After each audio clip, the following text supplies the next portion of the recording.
Okay, this is your lesson on 4.3. This lesson you will use your trig identities to simplify expressions, use special triangles to solve sides of triangles. Here are the reciprocal identities. Okay, now you have a name for these, even though you already know them. Cosine is the reciprocal for secant. Okay, so these are reciprocals of each other. And sine is the reciprocal of cosecant. And tangent and cotangent are reciprocals of each other. And the quotient identities is tangent is equal to sine over cosine. And cotangent is just the reciprocal of that, which is cosine over sine. Now here's a couple of new ones. Pythagorean identities. This is kind of like a squared is b squared, a is equal to c squared.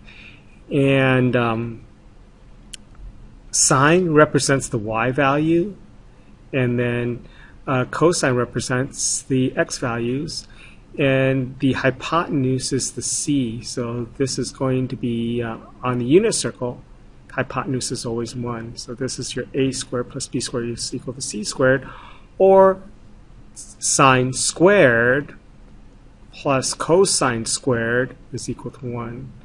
And some other ones that are related to that are the tangent squared plus 1 is equal to cosecant squared, and then 1 plus cotangent squared is equal to cosecant. Some things to will help you remember these is that tangent and the secant go together, and then cotangent and the cosecant go together, and you'll see this relationship show up over and over again, where if you use tangent, it's most likely you're going to be going with secant. If you use cotangent, it's related to cosecant. Okay, with that knowledge, we're going to try to simplify, or verify actually, some identities here. We're going to try to prove that this equals 1. And when we're verifying, we actually are looking at an equation and looking at both sides and see which side's more complicated. We work with the side that's most complicated. In this case, it will be the left side. We're trying to make it equal to 1. Okay, so where would you start? Well, I would start with some things that I know. Usually, a good thing to try is to convert everything to sine and cosine. That is the main relationship that you can have between your trig functions. So I know that the reciprocal identity for secant is 1 over cosine. And I just put this over 1, and I can cancel these, and then I get 1 is equal to 1. That checks. Okay, that's basically how you go through this in the thought process. Now the tricky part is knowing what to fit in here. Okay, never work with both sides of the equation. Just work with one side and leave the other side alone and try to get there. Okay, so here's another one. Okay, so we have secant plus tangent and times secant minus tangent. Now, I'm going to be working with this side, obviously, and we're trying to make it equal to 1. If you're clever and you're not bothered by these symbols, you can see that this is a difference of squares. It's something plus something times those same two things, but now minus. So I can write that as secant squared minus tangent squared is equal to 1. Okay, I'll let that sink in for a second. This is a difference of squares. Now we have an identity that relates secant and tangent. It's one of the Pythagorean identities. And then that would be this identity. This is an identity, even though it looks so much like this one here. And we're going to do a substitution. We know that secant squared is equal to all of this. So we're going to take all of this here and replace that part of that in here. So we're going to take the secant out and do a substitution of tangent squared theta plus 1 in here, like that.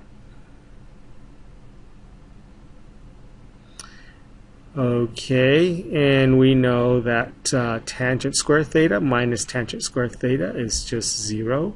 So we get 1 is equal to 1. Okay, and that checks. All right, let's do another one. Cosecant times tangent. We're trying to make that equal to secant theta. So obviously we're going to be working on the left side again. And maybe I'll let you try this, okay? You should pause it and see if you can get through this and come back. All right, hope that you tried it. Maybe you actually got it to work, and congratulations. But here are some steps here. I'm going to rewrite them as sine and cosine. So this will be the reciprocal identity, 1 over sine. Tangent is sine over cosine. And then those cancel. I get 1 over cosine is the reciprocal of secant, and secant is equal to secant. We're done. Okay, what about this one here? So this side looks more complicated, so I'm going to work with the right side now, and I'm trying to make that equal to cotangent squared.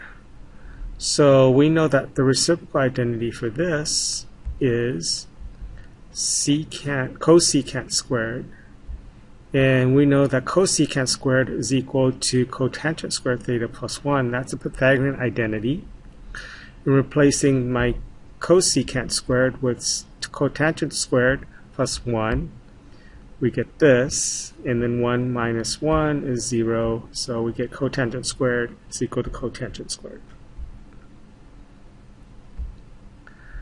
Okay, that's enough for the verifying for now. We're going to go to special triangles. In geometry, you learned about 2 special triangles, and we even talked about those in class already. And that would be a 30, 60, 90. And we know that the small leg here is some value s, and the hypotenuse is 2s, and the other leg, the opposite leg to 60 degrees, is s times rad 3. That's a relationship that you should know already. Okay, but I'm putting it down here again to remind you so that you can use this in a second.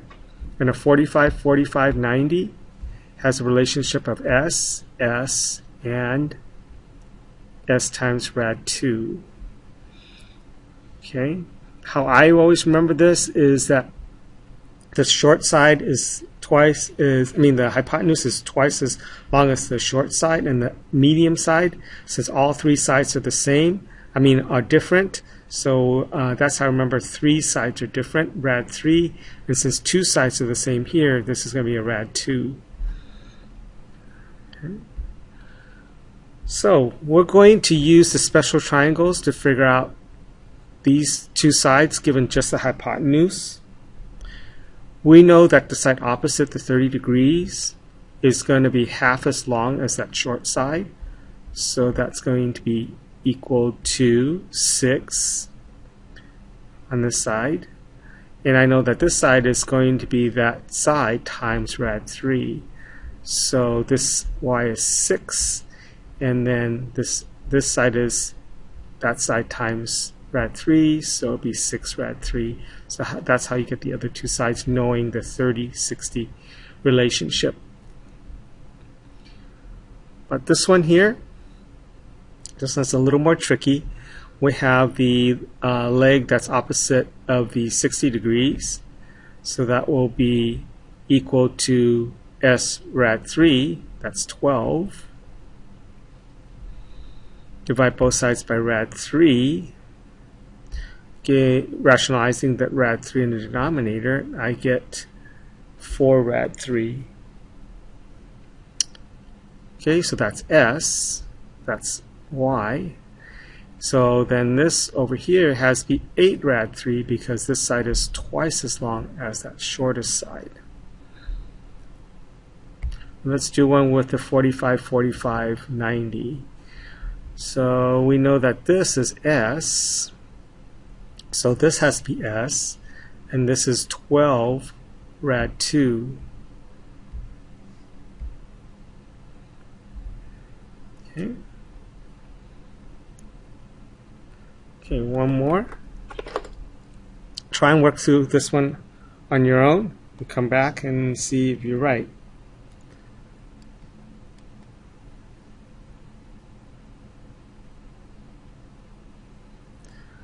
Okay, so I know that the hypotenuse is equal to s times rad 2, divide both sides by rad 2, and I get s is equal to 12 over rad 2. Rationalizing the denominator, I get 12 rad 2 over 2, which is 6 rad 2. So this is 6 rad 2. Since it's a 45, 45, 90, this has to be 6 rad 2.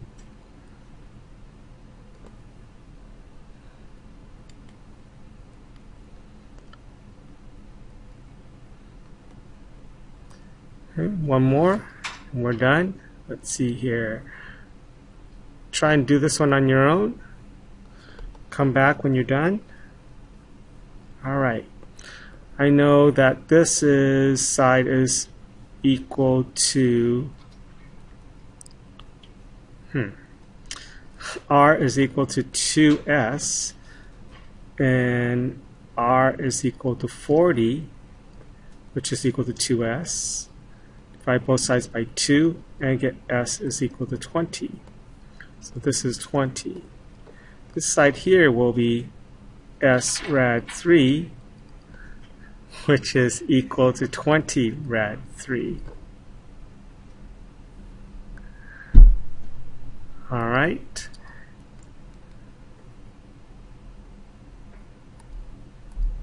That's it. Don't forget to do the Google form. You guys are done?